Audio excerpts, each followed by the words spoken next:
All the equipment used in a person's job will experience some wear and tear, and some equipment will always break down. But when a person's life depends on their equipment working properly, like these parachutes, there can be no chance of an error or defect. That's why the 56th Rescue Squadron will now be using these new top-of-the-line parachutes. These are the MC5 ground air parachutes. They're top of the line, what's out there today, as far as military parachutes go. They are what's called a square parachute. When they inflate and fill it with air, they form a wing, and a man flying with this parachute's pretty much like a guy on an airplane. He's flying his airplane or flying his parachute, and they fly around as long as they want to before they decide to come down. The older chutes, the MT1Xs, the ones we have on station, are getting old. They're rapidly approaching their shelf lifetime or their service lifetime. And we've been having some problems with these chutes due to their age, so we're really glad that we're being able to put these MC5s in service for 56 RQS. Thankfully, no one at NAS Keflavik has ever been injured by a faulty parachute. However, these new chutes can't just be used in the field right away. They must first be inspected for any defects or manufacturing flaws. First thing I'm going to do is I'm going to check the brake setting. So where's the other line?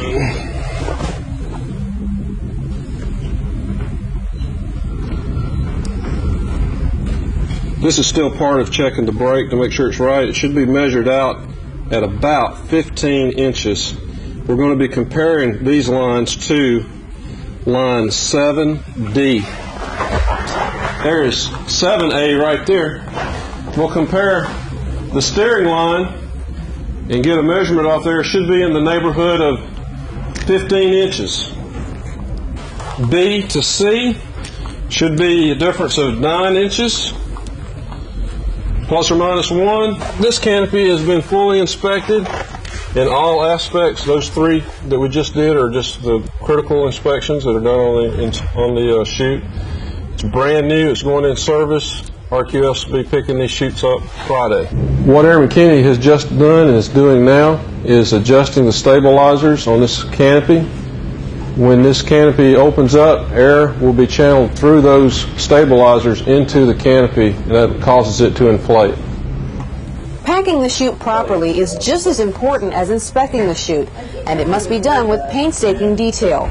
Both the main and reserve chutes must be packed exactly right, so they will both open on command. This is an essential part of the process. Picking these pieces of canopy out is going to assist again in getting this canopy open as rapidly as possible. Remember, this is the reserve canopy, and it must open rapidly. Doing this procedure right here ensures that that happens.